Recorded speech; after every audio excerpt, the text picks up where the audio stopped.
ឆ្នាំណាបាយAI សេរីចុងក្រោយវាធ្វើឲ្យបាយកកត្រឡប់មកជាបាយក្តៅយើងដំណាំឆ្អិនអញ្ចឹងណាបងពិសេសអានេះសេរី2026ទៅចេញណាហើយនេះមកប្រាប់ពីរបៀបប្រើប្រាស់បងអញ្ចឹងវាប្រើគឺអត់ប្របាក់សាំញ៉ាំច្រើនទេមុនដំបូងនៅពេលដែលបងដោតលុយមកវាចេញភ្លើងបែបនេះណាហើយសម្រាប់ប៊ូតុងនេះទីបងឃើញអញ្ចឹងអាទី1នេះគឺសម្រាប់យើងដាំបាយលឿនបងរយៈពេលត្រឹម30នាទីអីអញ្ចឹងបងចង់ប្រើបងគ្រាន់តែនេះselect ឲ្យចំតំណឹងមកហើយចុចតែពាក្យ start ទៅវានឹងដំណើរការនៅក្នុងការដាំបាយលឿនរបស់យើងហើយបើសិនជាបងចង់ថែមទឹកឬមកក៏ថែមកបន្ថែមទៀតយើងអាចចុចពាក្យនេះចុចពាក្យ cancel នេះទៅហើយយើងដាក់ទឹកឬមកក៏ថែមមកពេញតម្រូវការយើងហើយចាំយើងចុច start បន្តទៀតណានឹងវានឹងដំណើរការទៅហើយសម្រាប់មុខងារទី2នេះអានេះគឺវាយរាយចាំមកស្រែឡើងនេះ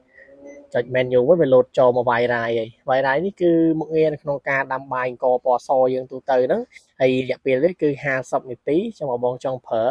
ចុចតែពាក្យ start ទៅវាដំណើរការនៅក្នុងការដាំបាយហើយចូលមកដល់មុខងារបន្តទៀតអានេះគឺ brown rice ហ្នឹងរបៀបថាអង្គសម្រូបកសម្រូបយើងចង់ដាំប្រភេទអង្គសម្រូបយើង select ឲ្យចំតំណឹងចុច start ទៅរយៈពេលនេះគឺ1ម៉ោង20នាទីហើយបន្តមកទៀតគឺមុខងារស៊ុបមុខងារស៊ុបនេះបងចង់ធ្វើស៊ុបឯនៅក្នុងឆ្នាំនេះគឺយើងអាចធ្វើបានដែរអញ្ចឹងស្រែចំស៊ុបនឹងមកហើយចុចតែ start ទៅនឹងវាដំណើរការរយៈពេលនេះគឺ2ម៉ោងធ្វើស៊ុបនេះណា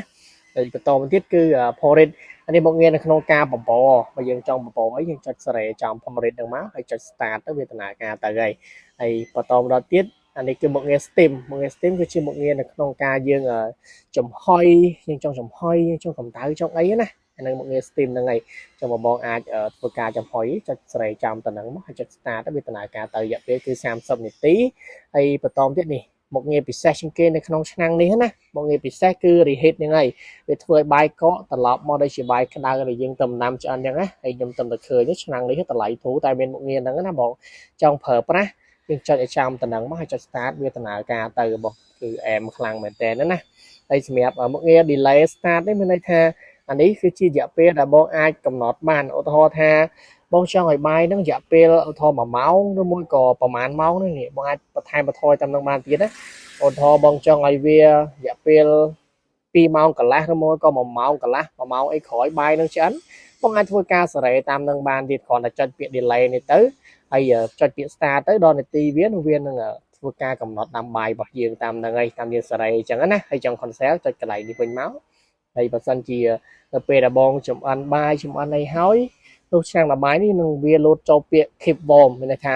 លោតចូលពាក្យកម្ដៅណាអញ្ចឹងធ្វើឲ្យបាយដែលយើងដាំហ្នឹងគឺនៅតែក្ដៅរហូតបងហើយយើងកុំដោះដូចចោលនៅពេលដែលយើងចង់ឲ្យបាយនេះនៅតែក្ដៅរហូតណា